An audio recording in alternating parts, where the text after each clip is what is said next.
بسم اللہ الرحمن الرحیم۔ داستان صحابہ کی ناظرین، اس عنوان اور اس سلسلے میں آج ہم جس صحابی رسول کا ذکر کرنے جا رہے ہیں وہ ہیں حضرت عمیر بن وہب۔ یہ ان کی داستان، قبول اسلام کی داستان بڑی مزے کی ہے۔ میں آپ کو وہ سنانا چاہتا ہوں۔ آپ کو پتہ ہے کہ غزوہ بدر میں قریش مکہ کا برا حال ہوا اور ان کے بہت سے حمایدین، بہت سے زعماء، بہت سے جانصار، ان کے بڑے چیدہ اور خاص لوگ کثیر تعداد میں قتل ہو گئے، جس میں ابو جہل بھی تھا۔ ابو جہل بھی اس میں مارا گیا اور غزوہ بدر میں بہت نقصان ہوا قریش مکہ کا اور کفار مکہ کا۔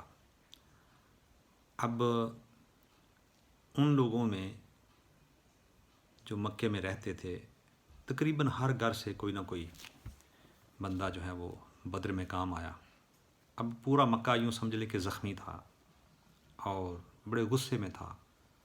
ہر گھر سے میتیں اٹھی تھیں اور کسی کا باپ، کسی کا بھائی، کسی کا بیٹا یہ بدر میں قتل ہوا تھا۔ تو پورا مکہ مسلمانوں کے خلاف اور حضور اکرم صلی اللہ علیہ وسلم کے خلاف غصے سے یوں سمجھنے کہ ابل رہا تھا، اور ہر طرف یہی باتیں تھیں۔ لوگ اپنے پیاروں کو یاد کر رہے تھے اور اسلام کو گالیاں دے رہے تھے اور مسلمانوں کے خلاف تھے۔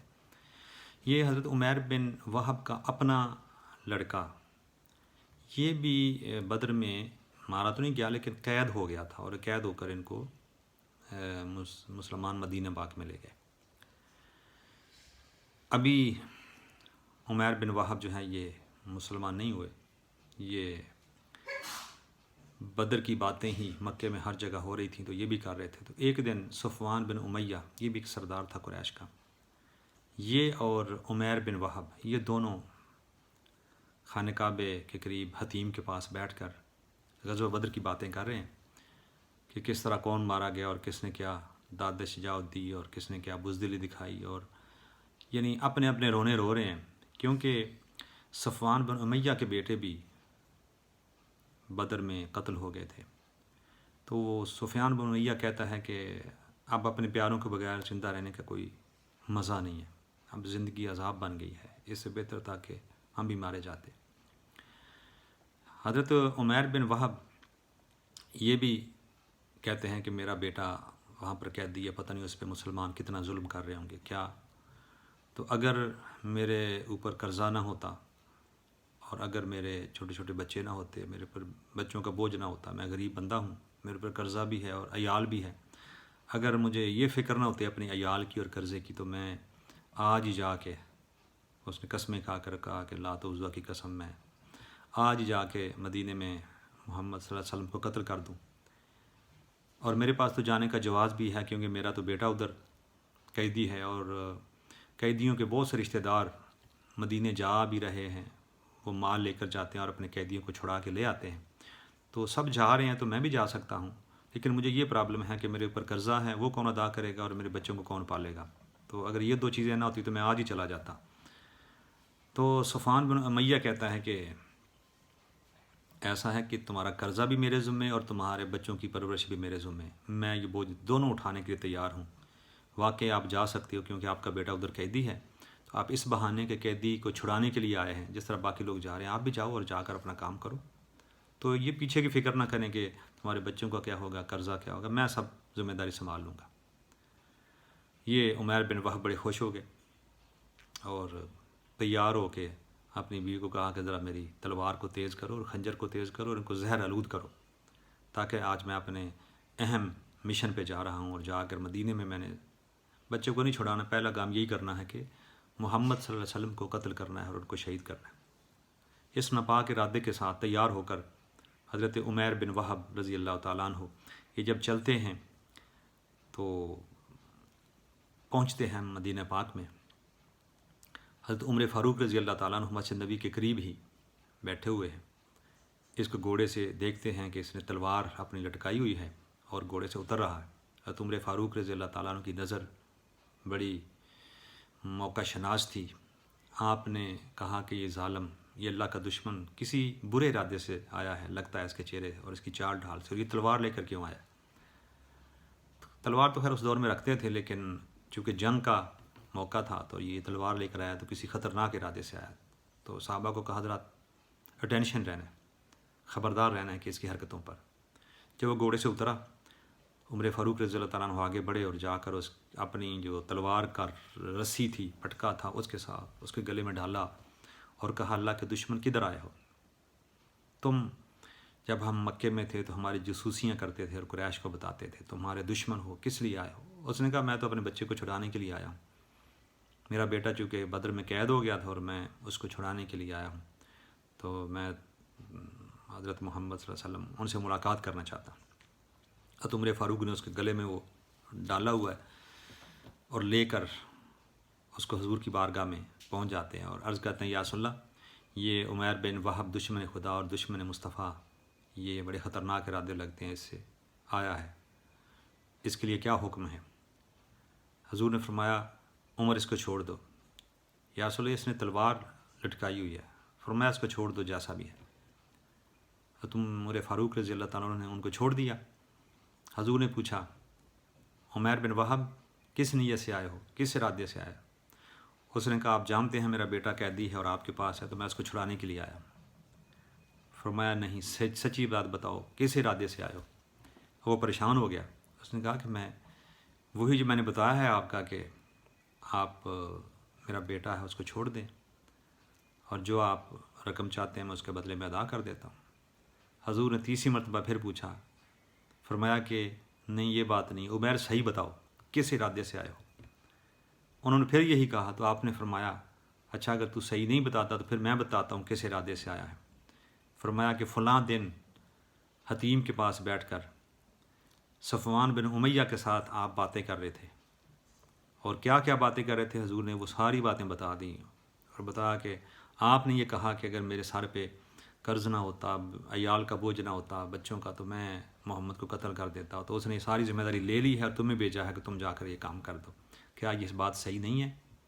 حضرت عمیر بن وہب ان کو پسینے چھوٹ گئے اور اس نے کہا عمیر تو نے جو باتیں مکے میں تنہائی میں کی تھیں، جو صرف تجھے پتہ تھا اور صفوان بن امیہ کو پتہ تھا، وہ خبریں یہ نبی مدینے میں بیٹھ کر ساری ایک ایک بات مجھے بتا رہا ہے، تو یقیناً یہ سچا نبی ہے اور یہ سچ بات کر رہا ہے اور اس کو ان کے رب نے خبر دی ہے. پھر کیا تھا؟ وہ شرمندگی سے شرابور ہو گئے. فرمایا تم جھوٹ بول رہے تھے کہ تم بچے کو لینے آئے تھے، تم تو اس کام کے لیے آئے تھے، مجھے قتل کرنے کے لیے آئے تھے، اور یہ تم نے زہر میں بھگویا ہے اس تلوار کو بھی اور اس خنجر کو بھی، اور مجھے قتل کرنے کے ارادے سے آئے تھے. پسینہ پسینہ ہو گئے، شرمندہ ہو گئے.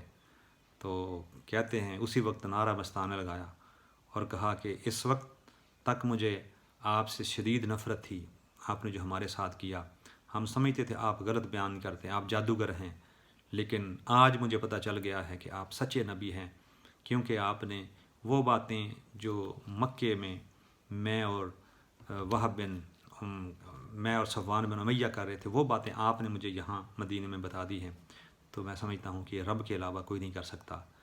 قدموں میں گرا اور کلمہ پڑھ کے مسلمان ہو گیا. تو ناظرین، اس طرح حضرت عمیر بن وہب جو حضور کے قتل کے ارادے سے آئے تھے، وہ مدینے پہ آ کے اسلام قبول کر لیتے ہیں. اب کہا کہ یا رسول اللہ میرا مکے میں جانے کا ابھی کوئی ارادہ نہیں ہے، مجھے اسلام سکھائیں. تو حضرت عمر فاروق رضی اللہ تعالیٰ عنہ نے بڑھ کے اس کے ماتھے کو چوما اور فرمایا جب یہ آیا تھا تو روئے زمین پر مجھے سب سے اس کا چہرہ بدنما لگتا تھا اور مجھے یہ اچھا نہیں لگتا تھا، لیکن ابھی یہ کلمہ پڑھ لیا اس نے تو ابھی یہ مجھے اپنے بیٹوں سے بھی زیادہ پیارا لگتا ہے. یہ قول حضرت عمر فاروق رضی اللہ تعالیٰ عنہ کا تھا. یعنی اس طرح صحابہ کرام نئے مسلمانوں کو اس طرح سپورٹ کرتے تھے اور اس طرح ان کو پیارے لگنے شروع ہو جاتے تھے. تو اس طرح وہ مدینہ پاک میں رہ گئے عمیر بن وہب رضی اللہ تعالیٰ عنہ، اور انہوں نے جو اب صحابہ کے اندر شامل ہو گئے، اصحاب صفہ کے اندر شامل ہو گئے، اور جو قرآن مجید آتا اس کو حفظ کرتے، جو حضور فرماتے وہ احادیث جمع کرتے، اسلام سیکھتے. اس لیے سیکھتے کہ میں واپس مکے میں جا کر اسلام کی تبلیغ کروں گا اور مبلغ بن کر جاؤں گا. تو ناظرین، اس طرح حضرت عمیر بن وہب نے اسلام کو سیکھا. ادھر صفوان بن امیہ انتظار کر رہا ہے کہ مکے سے کوئی مدینے سے اچھی خبر آئے گی، جو ان کے لیے اچھی تھی. تو وہ قریش کو جہاں بیٹھتا ہے وہ کہتا ہے اے قریش فکر نہ کرو، ان قریب تمہیں ایسی خبر دوں گا کہ تمہارے پورے جو مکے کا ماحول بدل جائے گا، ایسی خبر ملے گی کہ تم بدر کا اپنا سارا غم بھول جاؤ گے۔ جہاں بیٹھتا ہے یہی امید کر رہا ہے آج نہیں تو کل، لیکن آہستہ آہستہ اس کا انتظار جو ہے وہ مایوسی میں بدلنا شروع ہو جاتا ہے کہ اتنے دن گزر گئے، مہینہ گزر گیا، 1.5 مہینہ گزر گیا، لیکن عمیر بن وہب نہیں آئے، تو یقیناً کوئی خرابی ہو گئی ہوگی۔ اچانک ایک دن خبر ملی کہ جس کو میں نے قتل کرنے کے لیے بھیجا تھا کہ وہ حضور کو قتل کر دیں، وہ تو خود ہی مسلمان ہو گیا۔ جب یہ بات سنی تو صفوان بن امیہ کے اوپر غم کا پہاڑ ٹوٹا، اور اس نے اپنے آپ کو گالیاں دی، اور اس نے کہا صفوان تیری ماں تجھے روئے، تو نے صحیح پلاننگ نہیں کی اور تو نے غلط بندے کو وہاں پر بھیج دیا ہے۔ اسے کیا خبر تھی کہ جو بندہ گیا ہے اس کا حشر کیا ہوا ہے۔ خیر، جب انہوں نے اسلام کو سیکھ لیا اور مضبوط ہو گئے، قرآن مجید کو کافی یاد کر لیا، حضور کی احادیث اور سیرت و سنت کو جب اپنے اوپر سجا کر واپس مکے آتے ہیں، اور آ کر سب سے پہلے وہ صفوان بن امیہ سے ملتے ہیں اور اسے ملاقات کر کے وہ کہتا ہے تیرا ستیہ ناس کہ میں نے تجھے بھیجا تھا جا کے قتل کرنے، تو خود مسلمان ہو کے آ گیا۔ تو آپ نے فرمایا سفیان، جن بتوں کو تم سجدے کرتے ہو، جن بتوں کی تم پوجا کرتے ہو، آپ یقین سے کہیں کہ یہ ہماری مدد کر سکتے ہیں؟ کیا یہ سچے ہیں؟ جب یہ جھوٹے ہیں تو پھر ان کی کیوں پوجا کی جائے؟ کیوں نہ ایک رب کی پوجا کی جائے جو رب العالمین ہے۔ اور پھر اس نے سارا واقعہ صفوان کو بتا دیا کہ جب میں یہاں سے گیا تھا تو اسی ارادے سے گیا تھا، میں نے تلوار بھی تیار رکھی تھی، خنجر بھی تیار رکھا تھا، مگر جب میں وہاں جا کر پیش ہوا تو وہاں تو ماحول ہی بدل گیا۔ جو باتیں میں نے اور تو نے حتیم کے پاس بیٹھ کر کی تھی، وہ ساری کی ساری باتیں من و ان اس نبی نے جا کر مجھے بتا دی ہیں۔ تو فرمایا کہ سفیان، یہ کیسے ہو سکتا ہے کہ جو جادوگر ہو وہ کیسے باتیں یہ معلوم کر سکتا ہے کہ دو بندے حرم کعبہ کے پاس بیٹھ کر کیا باتیں کر رہے ہیں؟ تو سوائے رب العالمین کے کون اس کو یہ باتیں بتا سکتا ہے؟ تو یقیناً اللہ رب العزت نے ان کو یہ ساری باتیں بتا دی ہیں، اور اللہ کے سچے نبی ہیں، اور یہی نبیوں کا کام ہوتا ہے۔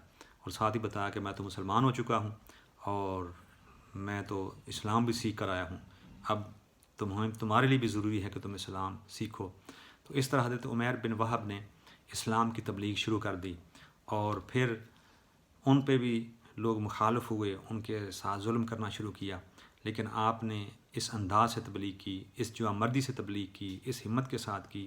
آپ نے قریش مکہ کو فیس کیا، اور جہاں کہیں ضرورت پڑتی حکمت سے آپ تبلیغ کرتے، جہاں کہیں ضرورت پڑتی آپ جوامردی سے کرتے، جہاں للکارنا ہوتا۔ ایک دفعہ خانہ کعبے کے اندر کھڑے ہو کر للکار کے کہتے ہیں اے قریش مکہ، میں مسلمان ہو چکا ہوں، میں محمد مصطفیٰ صلی اللہ علیہ وسلم کی غلامی قبول کر چکا ہوں، اب تمہارے لیے بہتر یہی ہے، تم ان کا مقابلہ کبھی نہیں کر سکتے، ان کے ساتھ رب العالمین ہے، ان کا رب کعبہ ان کے ساتھ ہے، اور یہ تمہارے بت جھوٹے ہیں، یہ تمہاری کوئی مدد نہیں کریں گے، انہوں نے تمہیں ذلیل کروایا ہے، تمہیں مروا دیا ہے، اور عنقریب تم مفتوح بن جاؤ گے، تمہارے اوپر وہ فتح حاصل کر لیں گے، اس لیے بہتر ہے کہ آج اسلام قبول کر لو۔ تو ان کی حکیمانہ تبلیغ کے ساتھ، حضرت عمیر بن وہب کی تبلیغ کے ساتھ بہت سے لوگ قریش مکہ مسلمان ہو گئے۔ تو ناظرین، یہ اللہ کے وہ نیک اور اللہ کے پیارے بندے ہیں جنہوں نے اسلام کے لیے پھر بہت زیادہ خدمت کی، اور وہ جتنے اسلام کے خلاف ہوتے تھے پھر اتنے ہی اسلام کے حق میں ہو گئے۔ ان کا بیٹا بھی مسلمان ہو گیا، وہ خود بھی مسلمان ہو گیا، ان کا قبیلہ بھی مسلمان ہو گیا، اور ان کے ذریعے اللہ تعالیٰ نے بہت سے قریشیوں کو، بہت سے مکی لوگوں کو اسلام کی نعمت عطا فرمائی۔ تو ناظرین، یہ وہ حضور کے صحابہ ہیں کہ جن کو اللہ جل مجدہ نے بصیرت عطا فرمائی، اسلام عطا فرمایا، اور ان کی جو ہے وہ قربانیوں سے اسلام آگے پھیلا۔ تو ناظرین، یہ جو میں کہانیاں، یہ جو قصے صحابہ کرام کے بیان کرتا ہوں، اگر یہ آپ نے مزید تفصیل کے ساتھ ان کو اسٹڈی کرنا ہو یا حوالہ چاہیے تو یہ حیات الصحابہ، سیرت ابن ہشام، تمییز الصحابہ اور طبقات ابن سعد، اور اس طرح تاریخ کی دیگر کتب کے اندر یہ سارے واقعات موجود ہیں۔ اللہ تعالیٰ مجدہ سے دعا ہے کہ اللہ تعالیٰ ہمیں ان پاک دینت اور پاک باز ہستیوں اور اسلام کے غیرت مند فرزندوں کی سیرت سے اخلاق اور کردار اور ایمان اور ایقان کے موتی حاصل کر کے اپنی زندگیوں کو بدلنے کی توفیق عطا فرمائے۔ وما علینا الا البلاغ۔